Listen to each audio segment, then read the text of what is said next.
warahmatullahi wabarakatuh. Halo semuanya, perkenalkan saya Ines Yodi Puspita. Kali ini kalian menyaksikan Inisiator Podcast bersama Inisiator Moderasi Beragama Tersahur. Nah, kali ini Ines gak sendirian aja nih. Ines bareng sama tokoh agama yang ada di Banyuwangi, yaitu Bapak Muhammad Elbi. Assalamualaikum Bapak. Waalaikumsalam warahmatullahi wabarakatuh. Bapak Mbak gimana Ines. kabarnya hari ini? Alhamdulillah baik sekali, sehat, alhamdulillah tanpa kurang apapun. Baik Bapak, Ines ada sedikit pertanyaan mengenai tentang moderasi beragama dalam pandangan Islam. Oke, silakan. Menurut Pak Elbi, moderasi beragama itu seperti apa sih? Ini saya jelaskan pengertiannya dulu Iya, ya. benar. Jangan menurut saya, kalau menurut saya nanti ya menurut saya oke lah, tapi pengertian secara benar dulu Iya. bahwa moderasi beragama itu diambil dari moderasinya dulu. Moderasi diambil dari kata moderat yang berarti tengah. Maka moderasi beragama adalah jalan tengah di dalam menjalankan agama atau tidak berlebih-lebihan di dalam menjalankan ajaran agama. Tidak bersikap ekstrim, tidak bersikap radikal tanpa harus memusuhi agama lain. Sehingga apa? Moderasi beragama adalah sikap yang kita implementasikan di dalam masyarakat di dalam menjalankan agama. Gitu loh. Iya. Kenapa itu dibutuhkan? Karena bagaimanapun Indonesia itu adalah negara yang agamanya tidak hanya satu. Ya, Iya, tapi benar. banyak agama, Banyak agama. Dan itu semua diakui. Secara tidak langsung atau secara otomatis pasti kita juga bersentuhan dengan mereka. Maka dari itu sikap moderasi beragama itu sangat penting.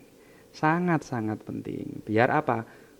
Perdamaian, kedamaian yang ada di Indonesia selalu terjaga. Karena bagaimanapun kita sudah dibingkai dalam Bhinneka Tunggal Ika. Kita harus sadar itu ya. Iya, benar. Supaya apa? Supaya kita itu enak gitu loh. Kita menjalankan agama enak, agama lain juga menjalankan agamanya juga enak, nyaman tanpa harus permusuhan, tanpa harus ada konflik. Jadi seperti itu. Intinya jalan tengah lah, jalan tengah. Terus kalau menurut Bapak, menurut pandangan Islamnya sendiri gitu gimana? Moderasi beragama dalam agama Islam. Oke. Dalam pandangan Islam, moderasi beragama itu justru sangat ditekankan. Kalau kita mau meneliti lebih jauh ya. Dan itu sudah dicontohkan oleh baginda Nabi Muhammad SAW. Pada waktu Nabi Muhammad membangun Madinah, Nabi Muhammad mendasari itu semua dengan piagam Madinah. Dan di dalam piagam Madinah itulah sesungguhnya moderasi beragama sudah dibangun. Kenapa? Karena mengikat semua warga Madinah dalam satu bingkai, yaitu ukhuwah watoniyah dan ukhuwah basyariyah. Kenapa seperti itu? Karena di dalam Madinah sendiri itu tidak hanya kaum muslimin, tapi ada Bani Nadir, ada Bani Qainuqa, ada Bani Quraidah, dan bani-bani lain yang notabene itu adalah agamanya Nasrani dan Yahudi. Ada agama Nasrani di situ cuma satu bani kalau nggak salah, lain yang banyak Yahudi. Akan tetapi baginda Nabi tetap mengikat mereka dalam satu bingkai, yaitu ukhuwah watoniyah dan ukhuwah basyariyah, secara kenegaraan dan secara kemanusiaan. Itu sudah dicontohkan, Mbak, di dalam Islam sendiri. Dan yang mencontohkan itu masternya siapa? Yaitu baginda Nabi Muhammad SAW. Maka bagi sebuah negara Islam ataupun tidak, itu tidak menjadi syarat sah berdirinya suatu negara. Hukumnya tidak fardu. Akan tetapi negara yang beragama dan menjalankan kewajiban beragamanya, itulah yang mendasari. Maka sampai sekarang Indonesia tidak mau menjadi negara Islam, tetapi negara yang beragama. Meskipun mayoritas penduduknya adalah beragama Islam. Karena apa? Karena kita juga menghargai menghargai agama-agama yang lain, gitu loh. Jadi seperti itu. Nah, untuk seberapa pentingnya sih Pak moderasi beragama ini diimplementasikan di sekitar kita? Sangat penting menurut saya sangat penting. Karena apa? Ya kembali lagi bahwa Indonesia atau wilayah kita, masyarakat kita itu majemuk, tidak hanya sukunya, tapi juga agamanya. Mbak Ines pasti juga pernah punya teman yang lain agama, ya tak? Punya tetangga yang beda agama. Maka dari itu moderasi beragama itu sangat-sangat ditekankan. Akan tetapi juga kita harus sadar, juga ada batasan-batasan di dalam implementasinya. Taruhlah nilai toleransi misalkan, karena toleransi itu juga masuk di dalam moderasi beragama. Moderasi beragama. Toleransi jangan kebablasan, toleransi itu ya kita terapkan ya secukupnya saja lah. Contoh misal, kok tepat Mbak Ines itu punya teman atau punya tetangga agama lain, misalkan Kristen ya. Nah, 25 Desember pasti Natal kan? Ya udah ucapkan saja. Tante atau kak atau atau siapa ya, selamat Natal ya. Itu. Dan itu baik. Menurut saya baik. Apa dasarnya? Ya karena kalau hanya sekedar kita mengucapkan, kita kan nggak ikut dalam ritualnya kan, hanya mengucapkan selamat. Toh mereka, saya itu pernah lihat di gereja itu juga ada banner besar selamat menunaikan ibadah puasa, selamat hari raya Idul Fitri bagi umat Islam yang menjalankannya. Itu indah gitu loh. Indah sekali menurut saya. Kenapa? Berarti kemajemukan yang ada di negara kita itu tidak menjadi penyebab terjadinya konflik, tetapi itu sebuah rahmatan lil alamin yang diturunkan oleh Allah. Karena perbedaan itu rahmat. Dan memang itu Allah sendiri yang membuat. Kok bisa? Iya. Contoh di dalam Quran surat Al-Hujurat ayat 13. Bismillahirrahmanirrahim. Ya ayyuhan nas, inna khalaqnakum min dzakarin wa unsa wa ja'alna bainakum syu'uban wa qabaila lita'arafu inna akramakum indallahi atqakum. Bahwa Allah itu menciptakan manusia itu laki-laki dan perempuan. Dari situ setelah dipasangkan akan ada keturunan. Nah, keturunan yang banyak itu kan menjadi sebuah suku, menjadi sebuah bangsa. Awalnya dari Adam sama Hawa kan. Nah, itu semua dijadikan oleh Allah syu'uban wa qabaila itu untuk apa? Lita'arafu. Supaya saling mengenal. Setelah saling mengenal Ada toleransi. Setelah ada toleransi maka muncullah namanya moderasi. Jadi seperti itu enak nanti. Kenapa kita harus bermusuhan? Karena kan sudah jelas bahwa dalam surat Al-Kafirun sudah dijelaskan. Lakum dinukum waliyatin. Sudah agamamu, agamaku. Mari kita menjalankan agama sesuai dengan ajaran agama masing-masing. Nggak usah saling mengejek, nggak usah saling mengolok-ngolok, ya, nggak usah saling menjelek-jelekan, karena sudah ada aturannya sendiri. Jadi sangat-sangat penting Mbak Ines. Terus masalah ini Pak, kan Ines sendiri itu adalah Gen Z. Terus? Namun beberapa temannya Ines, nggak cuma Ines aja sih, beberapa temannya Ines tuh ada yang masih belum paham nih. Apa sih moderasi beragama itu?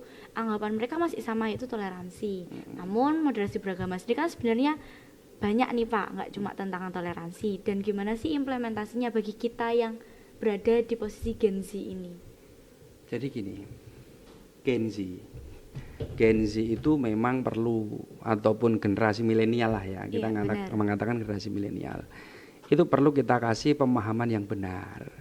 Biar toleransi yang terjadi itu tidak kebablasan, dan juga moderasi itu tidak diartikan yang keliru, yang keliru.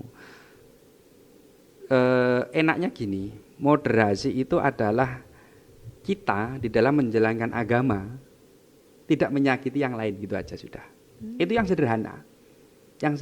Kalau kamu merasa benar menurut agama kamu, ya sudah, tidak usah menjelek-jelekkan agama lain. Karena saya yakin kalau kita tanya, setiap agama menganggap agamanya benar.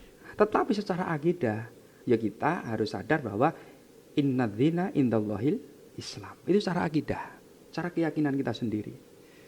Tetapi kalau ketemu orang lain, ya janganlah kita melontarkan kalimat-kalimat yang ekstrim, menyakiti dan sebagainya. Saya berani menjamin kalau itu kita lontarkan, Rasul pun akan marah. Rasul itu dalam mengajak orang masuk Islam itu nggak pernah pakai kalimat-kalimat kasar, ataupun mengumpat, ya. Setelah itu mengolok-ngolok, itu nggak ada. Nggak ada, Rasulullah nggak seperti itu. Rasulullah nggak seperti itu. Sehingga apa?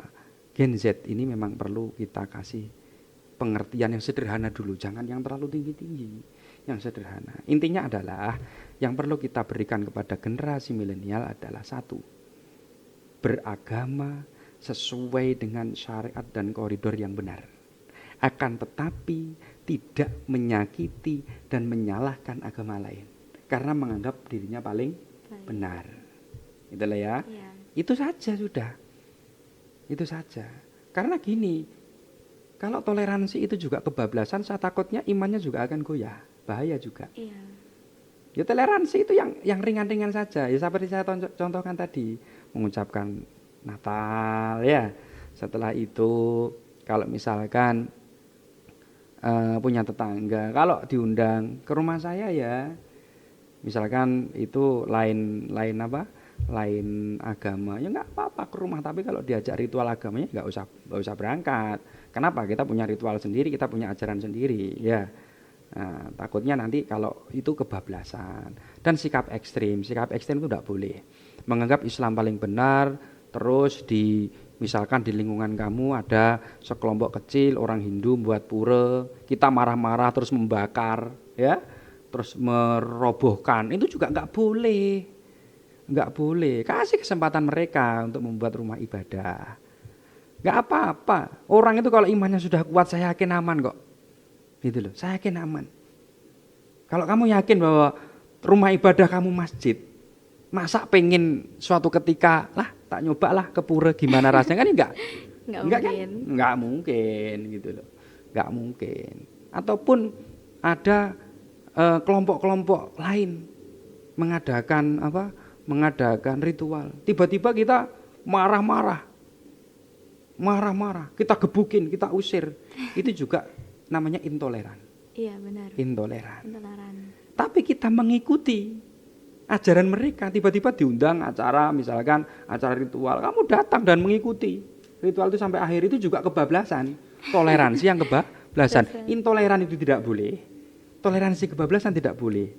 Maka dari itu, karena yang kebablasan nggak boleh, intoleran juga tidak boleh, disinilah letak moderasi beragama harus diterapkan. Toleransi ya, tapi tidak kebablasan. Gitu loh. Ya, jadi clear ya?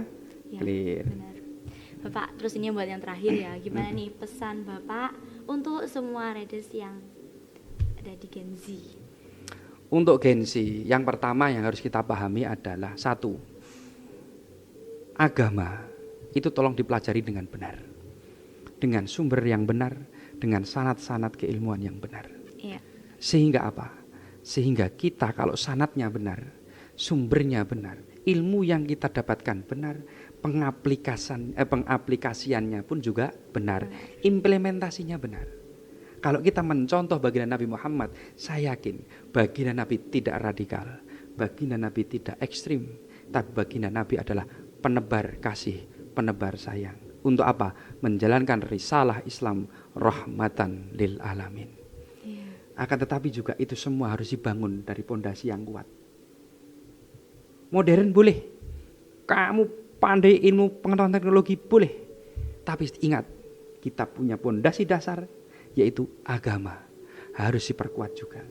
Tidak hanya ilmu pengetahuan dan teknologi yang kita kuatkan, tetapi juga agama harus kita kuatkan. Belajar ilmu agama dengan benar, dari sumber yang benar, dengan sanad keilmuan yang benar. Itu yang dibutuhkan Gen Z saat ini. Dan itu bisa kita dapatkan dimanapun, melalui pengajian, ya, melalui apapun lah. Yang penting jelas, sanadnya jelas. Sanadnya jelas. Jadi seperti itu. Karena Islam itu sebenarnya mudah kok, Mbak. Islam itu mudah, sangat-sangat mudah. Kenapa saya bilang Islam is easy, Islam itu mudah? Karena gini, Islam itu nggak pernah memberikan kesulitan kepada hambanya. Betul itu, tanya sudah. Yang menyulitkan itu diri kita sendiri, mempersulit diri di dalam menerapkan agama. Islam itu mudah sekali, gitu loh. Dan sangat-sangat memberikan ruang kepada generasi muda untuk berkiprah. Nah, kalau tidak generasi muda, siapa lagi yang akan meneruskan perjuangan para pendahulu-pendahulu, para ulama dan sebagainya. Dan Islam akan indah dikala dibingkai dengan moderasi. Kenapa indah? Karena Islam itu sendiri adalah agama yang indah, agama yang luhur. Sesuai dengan hadis qudsi bahwa al-Islamu ya'lu wa la yu'la alaih. Islam adalah agama yang luhur dan tidak ada yang menandingi keluhurannya. Maka dari itu kita harus menjaga keluhuran Islam dengan cara menerapkan moderasi beragama. Jangan kita nodai agama kita, jangan kita nodai keislaman kita dengan ekstremisme dan radikalisme yang itu akan melukai semuanya. Itu. Oh ya, Mbak Ines, ini ada tambahan sedikit. Jadi gini Mbak Ines, dalam menerapkan ataupun mengimplementasikan moderasi beragama itu tidak hanya untuk agama lain loh ya. Kita juga harus mengimplementasikan untuk agama kita sendiri. Kenapa? Karena di dalam agama Islam itu tidak hanya satu aliran atau tidak hanya satu firqoh, tapi ada firqoh yang lain. Di dalam madhab saja tidak hanya satu madhab, tetapi ada 4 madhab besar yang digunakan sebagai rujukan kaum muslimin. Maka dari itu sikap kita di dalam menerapkan itu semua adalah moderat. Artinya moderat adalah contoh misalkan ya kita punya amalan sendiri, itu aja ya. Kita punya amalan sendiri, ya nggak usah nyalakan amalan orang lain. Yang penting semuanya ada dasarnya. Iya. Contoh gini, saya sendiri Mbak Ines ya, saya sendiri kalau subuh kan pakai kunut ya. Iya benar. Subuh pakai kunut. Iya. Tapi dikala saya imam, saya bermakmum kepada imam yang tidak kunut, ya maka waktu setelah iktidal terus sujud saya nggak usah berdiri sendiri baca kunut, ngapain? Iya benar sih. Makmum itu manut Imam. Jadi seperti itu. Nggak perlu seperti itu. Ataupun ya yang nggak kunut. Yang nggak kunut. Kalau imamnya kunut, ya ikut aja, amin amin, kan selesai. Jangan hanya diam terus mendahului, kan malah itu salah ya.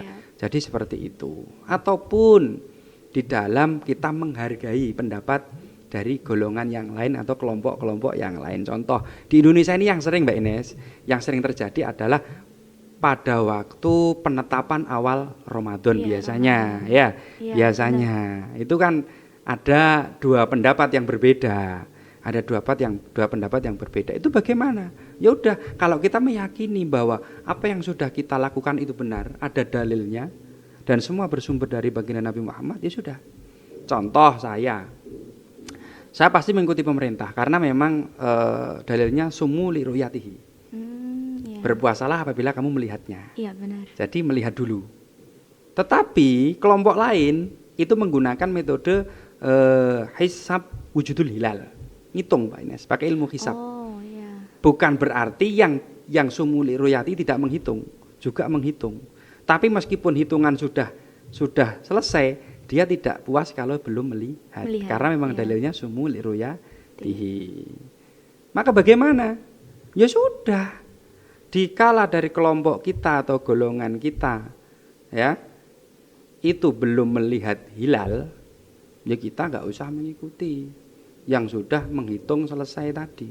Tapi bagi kelompok dia, ya sudah silakan kamu menjalankan itu semua, menjalankan awal Ramadan atau awal Syawal, silakan. Karena semua itu pernah dilakukan oleh baginda Nabi Muhammad. Itulah keindahan Islam. Ya. Iya. Justru perbedaan itu menjadi rahmat. Jangan justru menimbulkan konflik. Enggak usah, sudah semua itu sudah ada dalilnya dan sudah ada metodologinya. Yang satu menggunakan namanya hisab imkan ru'yah, menghitung yang dimungkinkan untuk bisa melihat. Yang satu adalah hisab wujudul hilal, metode menghitung yang di situ hilal sudah wujud atau sudah nampak, tapi nampak dalam penghitungan, bukan nampak dalam penglihatan. Itu loh. Yang satu harus nampak dulu, harus bisa dilihat. Maka dilihat dulu, diru'yah dulu, diinceng. Bahasa Jawanya nginceng. Ya, atau diteropong dulu, dilihat sampai hilal itu betul-betul terlihat. Yang satu, lo ngapain ribet-ribet melihat? Wong dihitung sudah jelas kok bahwa sudah terjadi konjungsi dan itu sudah hilalnya sudah wujud meskipun belum sampai 2 derajat. derajat. Jadi di situ. Disinilah indahnya kita ngobrol-ngobrol tentang moderasi beragama. Bahwa semua itu punya dasar. Iya. Kalau sudah seperti ini dasarnya sudah jelas, enak. Maka yang perlu ditekankan untuk generasi muda adalah belajarlah beragama dengan benar, dengan sumber yang benar, dengan sanad-sanad yang benar. Sehingga menerapkan itu tidak hanya sekedar katanya, tetapi melalui metodologi dan dalil-dalil yang jelas, yang semuanya itu sharih bersumber dari baginda Nabi Muhammad SAW. Gitu Mbak Ines.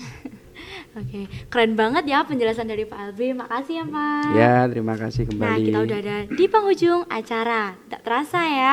Kalau kalian pengen tahu lebih lengkapnya, kalian bisa cek nih konten-kontenku yang ada di bawah ini. Follow juga ya. Cukup sekian dari saya bersama Inisiator Moderasi Beragama Tersohor. Sampai jumpa. Wassalamualaikum warahmatullahi wabarakatuh.